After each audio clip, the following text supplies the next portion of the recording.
आप सभी मोदी ही है और इसलिए मेरी गारंटी आपके माध्यम से जरूर पहुंचेगी।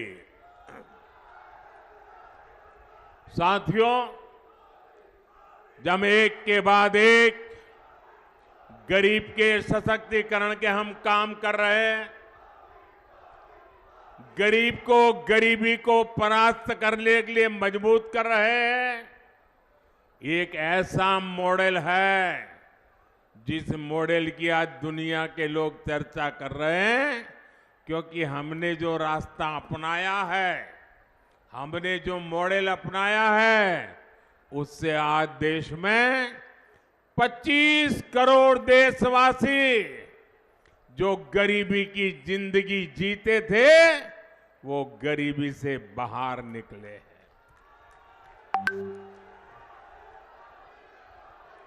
साथियों, मोदी हमारे देश में हमने तुष्टीकरण की राजनीति बहुत देखी है। तुष्टीकरण की राजनीति ने के देश को टुकड़े टुकड़ों में बांट के रख दिया है। तुष्टीकरण की राजनीति ने सच्चे और ईमानदारों के हक को डुबोया है और इसलिए अब मोदी तुष्टीकरण को समाप्त करके संतुष्टीकरण की ओर आगे बढ़ रहा है। हमारा रास्ता तुष्टीकरण का नहीं है, हमारा रास्ता संतुष्टीकरण का है। सबका साथ सबका विकास ये मंत्र भी उसी तुष्टीकरण का महामार्ग है। लेकिन सपा कांग्रेस का इंडी गठबंधन घोर तुष्टीकरण में जुटा है। 24 के चुनाव में कांग्रेस ने जो मैनिफेस्टो जारी किया है, उस पर 100%, और ये मैंने पहले ही दिन कहा था, आज नहीं कह रहा हूं, कांग्रेस के इस बार के मैनिफेस्टो पर 100% मुस्लिम लीग का थप्पा लगा हुआ है, मुस्लिम लीग की छाप है। कांग्रेस का पूरा मैनिफेस्टो सिर्फ वोट बैंक को मजबूत करने के लिए समर्पित है। हमारा मैनिफेस्टो देश को मजबूत करने के लिए समर्पित है। साथियों, आजादी के बाद से ही ये स्पष्ट हो गया है कि भारत में धर्म के आधार पर कभी भी आरक्षण नहीं दिया जाएगा। ये संविधान सभा में चर्चा करने के बाद तय हुआ है। संविधान सभा में जो चर्चा हुई थी, जिसको बाबा साहब आम्बेडकर ने लिखा था, बाबा साहब आम्बेडकर की इच्छा थी, यही संविधान की मूल भावना है, यही सामाजिक न्याय है कि भारत में धर्म के आधार पर भारत का संविधान आरक्षण की सहमति नहीं देता है। लेकिन कांग्रेस एक ऐसी पार्टी है जो आए दिन बाबा साहब का अपमान करती है, संविधान का अपमान करती है और सामाजिक न्याय की तो धज्जियां उड़ा देती है, लीरे लीरे उड़ा देती है। इसी कांग्रेस ने कभी कर्नाटका में, कभी आंध्र प्रदेश में, कभी अपने घोषणा पत्र में बार बार धर्म के आधार पर आरक्षण की वकालत की। देश का संविधान, देश की अदालतें कांग्रेस को ऐसा करने से बार बार मना कर चुकी है। उनकी हर बात को देश के न्यायपालिका ने ठुकरा दिया है और इसलिए अब कांग्रेस ने पिछले दरवाजे से खेल खेलना शुरू किया है। एससी, एसटी, ओबीसी के आंख में धूल झोंक करके पाप करने के रास्ते बनाने का काम किया है। अब कांग्रेस ने ठान लिया है कि वो धर्म के आधार पर रिजर्वेशन लाकर रहेगी और इसके लिए कांग्रेस ने तरीका निकाला है। जो ओबीसी का कोटा है, 27% का जो ओबीसी का कोटा है, क्योंकि मैं भी उस समाज से आता हूं इसलिए मुझे उसकी पूरी बराबर जानकारी है। ये जो 27% आरक्षण का कोटा है, अब उन्होंने तय किया है कि उसमें से कुछ चोरी कर लिया जाए। 27% में से चोरी कर लिया जाए, छीन लिया जाए, चुपचाप छीन लिया जाए और धर्म के आधार पर आरक्षण दे दिया जाए। क्या आपको ये मंजूर है? ये आप सहन कर सकते हैं? ये आप स्वीकार कर सकते हैं? देखिए कर्नाटका ने क्या किया। कर्नाटका ने, वहां की कांग्रेस की सरकार ने रातों रात कर्नाटका में जितनी भी मुस्लिम जातियां हैं, छोटी मोटी, धनी, पढ़ी लिखी, सभी जातियों को रातों रात एक कागज पे थप्पा मारकर उनको ओबीसी बना दिया, रातों रात। और उनको कह दिया कि जो 27% है ना, अब आप उसके मालिक हो, जाओ लूट लो। ओबीसी के हक पर डाका डाला है। ये डाका है कि नहीं है? ये डाका है कि नहीं है? जरा पूरी ताकत से बताइए भाई, ये डाका है कि नहीं है? जरा इधर से माताएं बहनें बताइए, डाका है कि नहीं है? कांग्रेस का इरादा यूपी में भी यही खेल खेलने का है, यही कारनामा दोहराना है। देश में जहां जहां मौका मिले ये पिछले दरवाजे से चोरी छिपी से ओबीसी का हक लूट लेना, एससी का हक लूट लेना, एसटी का लूट लेना और उनको दे देना। और इसमें उसे समाजवादी पार्टी का पूरा साथ मिल रहा है। आप याद कीजिए 2012 में उत्तर प्रदेश विधानसभा चुनाव से ठीक पहले कांग्रेस की केंद्र सरकार ने तब भी ऐसी ही कोशिश की थी। इन्होंने ओबीसी के आरक्षण का एक हिस्सा धर्म के आधार पर माइनॉरिटी को देने का फैसला किया था, लेकिन तब ये अपने इरादों में सफल नहीं हुए। यूपी के लोगों को और विशेषकर ओबीसी समुदाय को कांग्रेस और सपा का ये खतरनाक खेल, कांग्रेस और सपा का ये खतरनाक खेल, ये मेरे ओबीसी भाइयों बहनों को समझना पड़ेगा। दलितों को, वंचितों को, पिछड़ों को ये सपा कांग्रेस का खेल समझना पड़ेगा। यहां यूपी में हमारे कुर्मी, मौर्य, कुशवाहा, यादव, जाट, गुजर, राजभर, तेली, पाल ऐसी अनेक ओबीसी जातियां हैं, उनका हक है, भारत के संविधान के अनुसार हक है। तो इनसे छीनकर समाजवादी पार्टी और कांग्रेस अपने चहेते वोट बैंक को देना चाहते हैं। समाजवादी पार्टी अपने वोट बैंक की खातिर यादवों पिछड़ों से ही सबसे बड़ा विश्वासघात कर रही है। तुष्टीकरण में डूबी समाजवादी पार्टी और कांग्रेस दोनों की एक ही प्रकार की सोच है।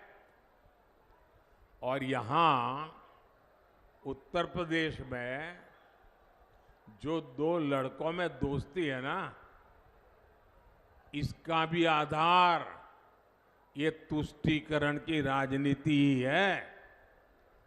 दोनों मिलकर भाषण में तो ओबीसी ओबीसी करते हैं और पिछले दरवाजे से ओबीसी का हक छीनकर अपने वोट बैंक को मजबूत करने के लिए देना चाहते हैं। आप मुझे बताइए, क्या आप, जरा मैं आप सबसे सुनना चाहता हूं, क्या आप कांग्रेस सपा को ये पाप करने देंगे, ये बेईमानी करने देंगे, ये आपके अधिकार को लूटने देंगे? भाइयों और बहनों, योगी जी के मुख्यमंत्री बनने से पहले यहां इंडी गठबंधन वालों का नारा क्या होता था, आप भूल गए होंगे, क्योंकि योगी जी के राज में ऐसा होता नहीं है, इसलिए आप भूल गए हो। मैं जरा याद कराना चाहता हूं, उस समय नारा क्या था? जो जमीन सरकारी है, जो जमीन सरकारी है, वो जमीन हमारी है। था कि नहीं था ऐसा नारा? ऐसा नारा लगता था कि नहीं लगता था? और लखनऊ में जो बैठी थी ना सरकार, वोट बैंक वाली सरकार, उनका आशीर्वाद रहता था। ये योगी जी की सरकार आई तो ऐसे लोगों को सही जगह पर पहुंचाया।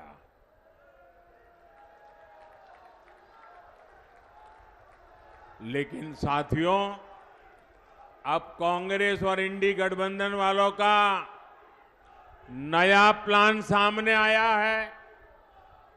और ये नया प्लान क्या है, ये याद रखेंगे आप लोग? घर घर पहुंचाएंगे नया प्लान। जरा इधर से आवाज आए, पहुंचाएंगे? पीछे से आवाज आए, पहुंचाएंगे? जो दूर दूर है वो भी जरा बताए, पहुंचाएंगे? इनका जो नया प्लान है, याद रखना, कांग्रेस की लूट, कांग्रेस की लूट जिंदगी के साथ भी, जिंदगी के बाद भी। अब बोलेंगे आप लोग? कांग्रेस की लूट जिंदगी के और कांग्रेस की लूट जिंदगी के बाद भी, जिंदगी के। कांग्रेस के लोग कहते हैं, बार बार कह रहे हैं और बड़े खुशमिजाज होकर के कह रहे हैं, जैसे उन्होंने बहुत बड़ा तीर मार लिया। वो कहते हैं, अब आपकी सबकी संपत्ति की जांच होगी। एक्सरे, कांग्रेस के शाहजादे की एक्सरे मशीन अब बहनों बेटियों की अलमारियों में पहुंचेगी। शाहजादे की एक्सरे मशीन लॉकर में पहुंचेगी। अरे किसी गरीब मां ने कुछ अपनी बेटी के लिए बचा करके रख करके जवार बाजरे के डिब्बे में रखा है ना, तो उनकी एक्सरे वहां भी पहुंचेगी। इन्होंने मंगलसूत्र दबा के रखा है तो वहां भी इनकी एक्सरे पहुंचेगी। और थोड़ा बहुत जहर गहना जो रखा होगा, ये सपा कांग्रेस की सरकार आई तो उस पर डाका डालेगी, कब्जा करेगी। ये उन्होंने घोषणा की है, ये मैं नहीं कह रहा हूं, उनके बड़े बड़े दिग्गज कह रहे हैं, खुद शाहजादे कह रहे हैं। क्या आप, हमारी माताएं बहनें, जरा मुझे बताइए, आपके पास जो स्त्री धन है, आपके पास जो मंगलसूत्र है, क्या ये आप किसी को लेने देंगे? किसी सरकार को लेने देंगे? देश की कोई माता बहना लेने देगी? अरे सर कटवा देगी, लेकिन वो कभी नहीं देगी, ये इनको मालूम नहीं है।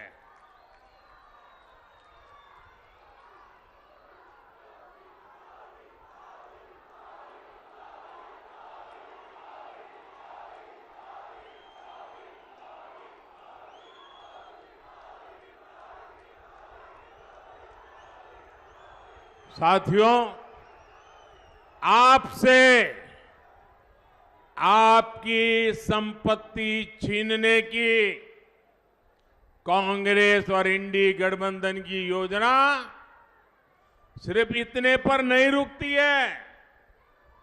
अब कांग्रेस सपा वाले इंडी गठबंधन का कहना है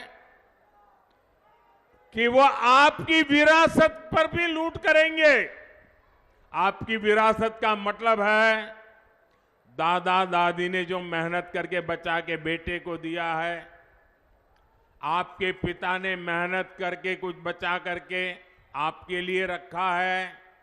जिस दिन वो नहीं रहेंगे तो फिर ये इंडी गठबंधन, कांग्रेस गठबंधन ने घोषणा की है कि वो आपके परिवार के लोगों को मिलने से पहले 55%, आधे से ज्यादा सरकार उस पर कब्जा कर लेगी, बाकी बचा वो आपके नसीब में आएगा। बताइए, आपके माता पिता की मेहनत को आप लूटने देंगे क्या? यानी आज जो संपत्ति आप आने वाली पीढ़ियों के लिए जोड़ रहे हैं, आपके बाद उस पर भी ये लोग आधे से ज्यादा टैक्स लगा करके लूटना चाहते हैं। अब मैं समझाता हूं।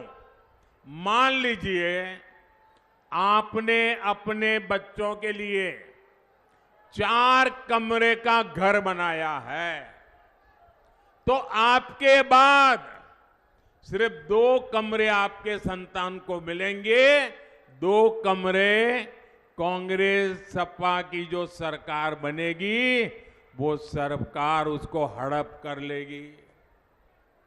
मान लीजिए आपके पास 10 बीघा खेत है, तो 5 बीघा ही आपके बच्चों को मिलेगा, बाकी कांग्रेस सपा की जो सरकार है वो हड़प कर लेगी। आप अपनी संपत्ति क्या कांग्रेस सपा के भ्रष्ट पंजे के हाथ में जाने देंगे?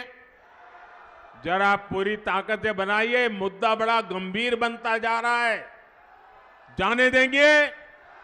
आपको गुस्सा आ रहा है कि नहीं आ रहा है? साथियों, एससी, एसटी, ओबीसी के हक पर डाका डालने और बहनों के मंगलसूत्र पर नजर डालने से पहले जरा इंडी गठबंधन वालों, ये दीवार पर लिखा हुआ पढ़ लो और कान खोलकर सुन लो। जब तक मोदी जिंदा है,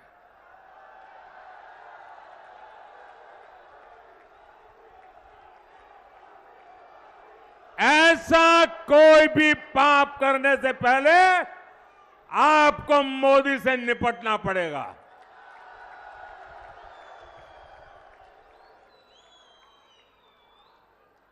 हमारा संकल्प है, जो भ्रष्टाचारी है उनकी जांच होगी।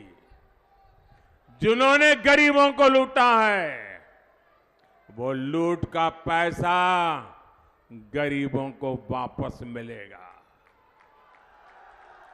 ये जो भ्रष्टाचारी है, इनके पास जो लूट का पैसा है निकल रहा है, जो बंगले गाड़ियां जब्त हो रही हैं, ये जनता को कैसे लौटाया जाए, इस पर मोदी तेजी से काम कर रहा है, रास्ता खोज रहा है।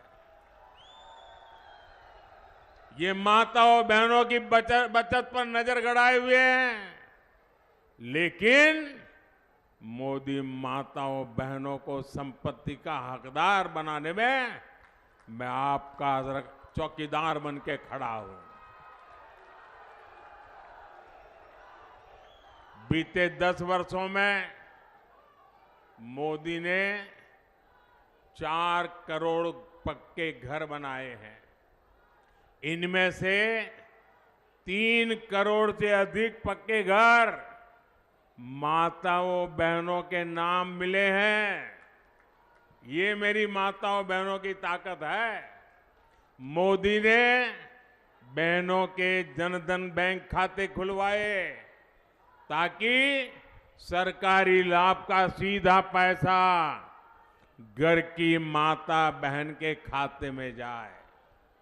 और अब मोदी की गारंटी है कि 3 करोड़ बहनों को, आंकड़ा याद रखिए, 3 करोड़ बहनों को लखपति दीदी बनाया जाएगा।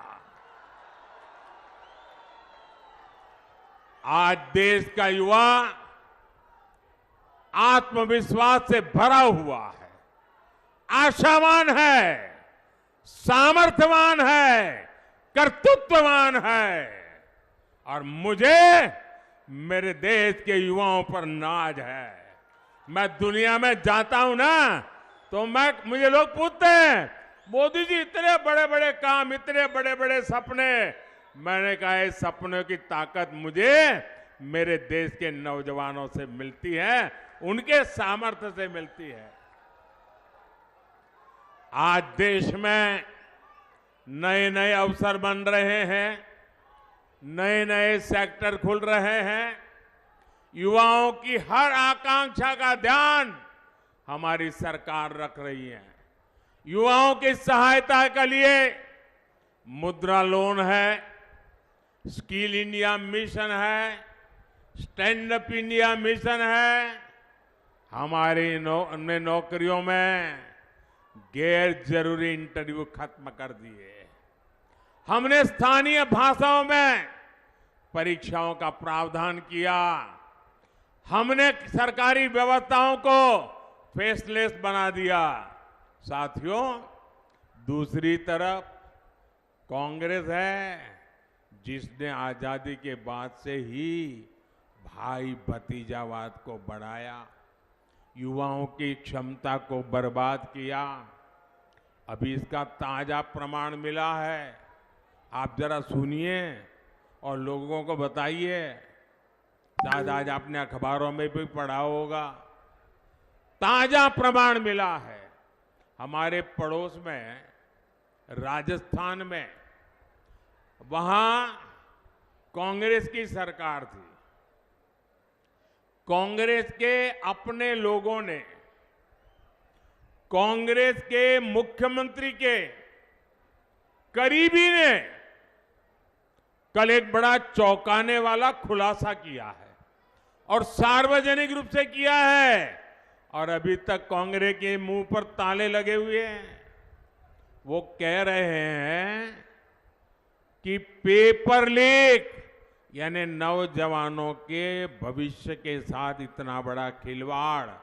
वो कहते हैं कि राजस्थान में जो पेपर लीक हुआ, वो पेपर लीक में गहलोत सरकार, कांग्रेस के गहलोत की सरकार खुद शामिल थी और कोई और नहीं कह रहा है। जो कांग्रेस के मुख्यमंत्री के कार्यालय में काम करने वाले सज्जन थे, वो कह रहे हैं। आप बताइए मेरे नौजवानों, इससे बड़ा पाप, इससे बड़ा धोखा मेरे देश के युवाओं के साथ नहीं हो सकता। यानी राजस्थान में अब कांग्रेस का ही पेपर लीक हो गया है। यही कांग्रेस की सच्चाई है। इसलिए देश के युवाओं को, हमारे फर्स्ट टाइम वोटर्स को कांग्रेस से बहुत सतर्क रहना है। भाइयों और बहनों, भाजपा सरकार की पहचान ही अच्छी सड़कें, आधुनिक रेल लाइन, मेट्रो सुविधाएं, कोविड में वैक्सीन की व्यवस्था, 80 करोड़ लोगों को मुफ्त राशन, 70 साल से ऊपर के लोगों के लिए आयुष्मान कार्ड। हम आगरा, फतेहपुर सीकरी सहित इस पूरे क्षेत्र को पूरी दुनिया के निवेशकों और पर्यटकों के लिए आकर्षक बनाने में जुटे हैं। आप याद रखिएगा, ये जो अयोध्या में प्रभु राम मंदिर के दर्शन के लिए लोग आ रहे हैं ना, लाखों लोग आ रहे हैं। काशी में जो कॉरिडोर बना है, लाखों लोग आ रहे हैं। आप मान के चलिए, वो निकलते हैं अयोध्या आने के लिए, वे निकलते हैं काशी के लिए आने के लिए, लेकिन वो जरूर आगरा आकर के जाते हैं। और इसलिए यहां का टूरिज्म तो बढ़ने ही बढ़ने वाला है। आपको तो एक हाथ में 2-2 लड्डू है।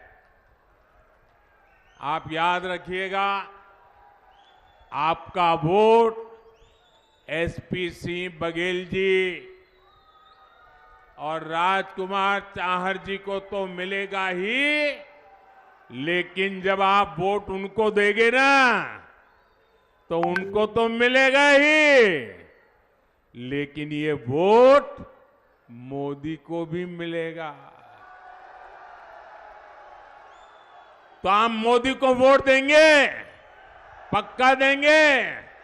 और इसलिए 7 मई को कुछ समय अपने इस सेवक के लिए जरूर निकालना। कितनी ही गर्मी क्यों न हो, कितनी ही शादियां क्यों न हो, कितने ही निजी काम क्यों न हो, लेकिन जब मैं इतनी मेहनत करता हूं, दिन रात मेहनत करता हूं, तो मतदान के दिन मेरा आपसे कुछ समय मांगने का हक बनता है कि नहीं बनता है? मैं इतना तो मांग सकता हूं कि नहीं मांग सकता हूं? मैं देशवासियों से इतना तो मांग सकता हूं ना कि आप देश के लिए 1-2 घंटे निकालिए, गर्मी हो तो भी निकलिए, मतदान कीजिए। मतदान कराएंगे। अच्छा, मेरा एक और काम करेंगे, घर घर जाएंगे, घर घर जाकर के कहना, मोदी जी आए थे, आप सबको राधे राधे कहा है। पहुंचा देंगे राम राम, मेरा राम राम पहुंचा देंगे। बोलिए भारत माता की, भारत माता की, भारत माता की। बहुत बहुत धन्यवाद।